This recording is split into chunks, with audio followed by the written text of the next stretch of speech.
اس کائنات کی سب سے بڑی حقیقت اور سب سے تلخ حقیقت کہ جس کا ہم انکار نہیں کر سکتے وہ موت ہے۔ موت ایک ایسی اٹل حقیقت ہے، ایک ایسا کڑوا گھونٹ ہے جسے ہم سب نے مانا بھی ہے، ہم سب نے پینا بھی ہے۔ اس کائنات کے اندر ہر چیز کا انکار کرنے والے لوگ موجود ہیں۔ بعضوں نے کرامات کا انکار کیا، بعضوں نے معجزات کا انکار کیا، بعضوں نے اولیاء کرام کا انکار کیا، بعضوں نے اس کائنات کی سب سے معزز ترین ہستیاں انبیاء کرام کا انکار کیا، اور بعضوں نے تو انکار کی انتہا کر دی کہ اس کائنات کے خالق اللہ تعالیٰ کی ذات کا انکار کر ڈالا۔ لیکن موت ایک ایسی تلخ حقیقت ہے کہ آج تک اس کا کوئی منکر پیدا نہیں ہوا۔ ہر ایک نے موت کو تسلیم کیا ہے اور موت کے اس کڑوے گھونٹ کو اپنے حلق سے نیچے اتارا ہے۔ اس کائنات میں ہر جاندار کو موت آنے والی ہے، یعنی اللہ تعالیٰ کی ذات کے علاوہ کوئی شے ایسی نہیں ہے کہ جسے موت نہ آئے۔ کل من علیہا فان ویبقى وجہ ربک ذو الجلال والاکرام، ہر چیز پر فنا آنے والی ہے، صرف ایک ذات ہے کہ جس پر کبھی فنا نہیں آئے گی۔ حتیٰ کہ جو فرشتہ اس ڈیوٹی پر مقرر ہے جسے ہم ملک الموت کہتے ہیں، ایک دن اسے بھی موت آئے گی۔ حضرت عائشہ رضی اللہ تعالیٰ عنہ فرمایا کرتی تھیں، لو کانت الدنیا تدوم لواحد لکان رسول اللہ صلی اللہ علیہ وسلم فیہا مخلدا، اگر کوئی بندہ اس دنیا میں ہمیشہ ہمیشہ باقی رہتا تو آپ صلی اللہ علیہ وسلم اس بات کے زیادہ حقدار تھے کہ آپ ہمیشہ رہتے، لیکن رسول اکرم صلی اللہ علیہ وسلم پر بھی موت طاری ہوئی ہے۔ موت کی حقیقت کا اندازہ آپ اس سے لگا لیں۔ ایک حدیث پاک ہے، آپ صلی اللہ علیہ وسلم کا فرمان ہے کہ بچہ ابھی اپنے ماں کے پیٹ میں صرف 4 ماہ کا ہوتا ہے، اس کے بارے میں اللہ تبارک و تعالیٰ ایک فرشتے کو حکم دیتے ہیں، اکتب رزقہ، اس کا رزق لکھ دو کہ یہ دنیا میں کتنے لقمے کھائے گا، کتنا رزق استعمال کرے گا، وعملہ، اس کا عمل لکھ دو، شقی ام سعید، یہ نیک بخت ہو کر مرے گا یا بدبخت ہو کر مرے گا۔ یعنی اللہ تعالیٰ اپنے علم کے مطابق اس کا رزق بھی لکھ دیتے ہیں، اس کا عمل بھی لکھ دیتے ہیں کہ یہ دنیا میں کیا کرنے والا ہے، وعمرہ، اور اللہ تبارک و تعالیٰ اس کی عمر بھی لکھ دیتے ہیں کہ یہ کتنے دن اس کائنات میں زندہ رہے گا۔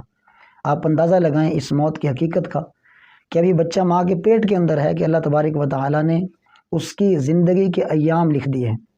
جب بچہ پیدا ہوتا ہے سارے خوشیاں منا رہے ہوتے ہیں، شریعت کا ہمیں حکم یہ ہے کہ کوشش کرو کہ بچے کے کان میں پہلی جو آواز جائے وہ اللہ تعالیٰ کی ندا کی آواز جائے۔ جیسے ہی بچہ پیدا ہوتا ہے ہم کسی نیک بندے کو بلاتے ہیں، اس کے دائیں کان میں اذان دیتے ہیں، بائیں کان میں اقامت کہتے ہیں۔ ہم جہاں اللہ کا پیغام اس کے کانوں میں پہنچا رہے ہوتے ہیں، وہیں پر اس بچے کو اس بات کا سبق دے رہے ہوتے ہیں کہ بچے تیری اذان بھی ہو چکی ہے، تیری اقامت بھی ہو چکی ہے، اب اقامت کے بعد جماعت کی باری ہے۔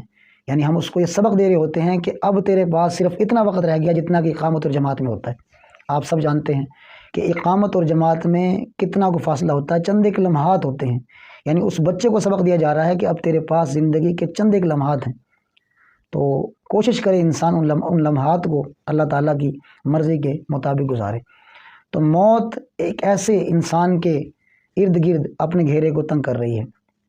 قرآن مجید میں آتا ہے، اینما تکونوا یدرککم الموت، تم جہاں کہیں بھی چلے جاؤ موت تمہیں وہیں پا لے گی۔ ولو کنتم فی بروج مشیدہ، اگرچہ تم اپنے آپ کو ایک مضبوط چٹان کے اندر بند کر لو، موت وہاں پر بھی جا کر اپنا شکنجہ تم پر کس دے گی۔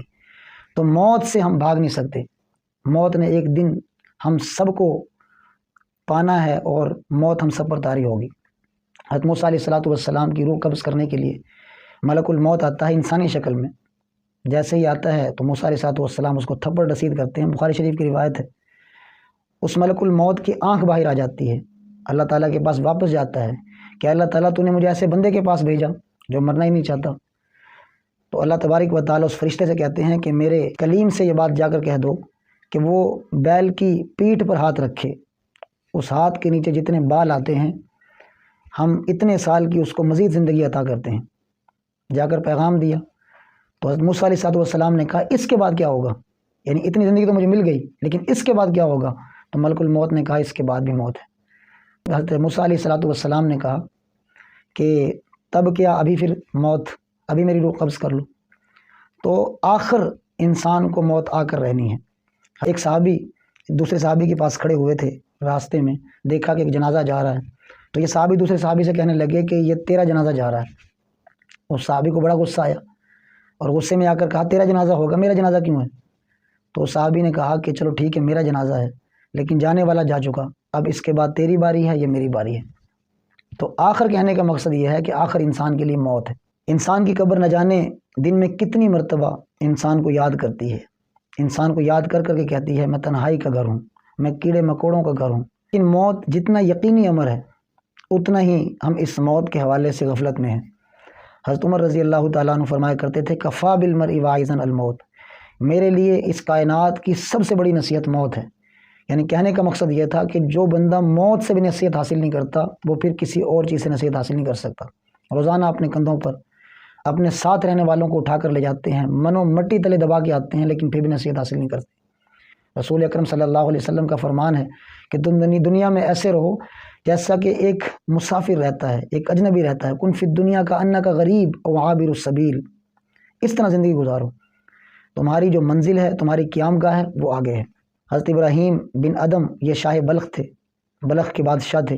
ایک دن اپنے محل کے اندر اپنی کرسی پر بیٹھے ہوئے تھے، اچانک ایک فقیر اس محل کے اندر داخل ہوتا ہے اور ایک اجنبی نگاہوں سے ادھر ادھر دیکھتا ہے اور دیکھنے کے بعد کہتا ہے کہ مجھے یہ سرائے کچھ خاص پسند نہیں آئی۔ ابراہیم بن ادم رحمۃ اللہ علیہ کی کانوں کے ساتھ یہ الفاظ ٹکرائے تو غصے سے کہا کہ تجھے یہ سرائے نظر آتی ہے؟ یہ میرا محل ہے، تجھے نظر نہیں آ رہا یہاں پر وزیر و مشیر کھڑے ہوئے ہیں اور اتنی شاندار عمارت ہے جسے تو کہتا ہے کہ یہ سرائے ہے؟ تو اس فقیر نے حضرت ابراہیم سے سوال کیا کہ تجھ سے پہلے اس محل کے اندر کون رہتا تھا؟ اس نے کہا میرا باپ رہتا تھا۔ پھر سوال کیا کہ اس سے پہلے اس محل کے اندر کون رہتا تھا؟ جواب دیا کہ میرے باپ کا باپ یعنی میرا دادا رہتا تھا۔ تو اس فقیر نے کہا اسی لیے تو میں اس کو سرائے کہہ رہا ہوں کہ جو بھی اس محل کے اندر آیا وہ یہاں سے چلا گیا، ایک دن تو بھی چلا جائے گا۔ تو حقیقت میں یہ دنیا ایک مسافر خانہ ہے، اس لیے ہمیں اسے مسافر خانہ سمجھنا چاہیے۔ ہماری جو قیام ہے، ہماری جو منزل ہے وہ آگے ہے۔ اللہ تعالیٰ نے جنت کو وَإِنَّ الدَّارَ الْآخِرَةَ لَهِيَ الْحَيَوَانُ، ہمیشہ ہمیشہ کی زندگی وہ آخرت کی زندگی ہے۔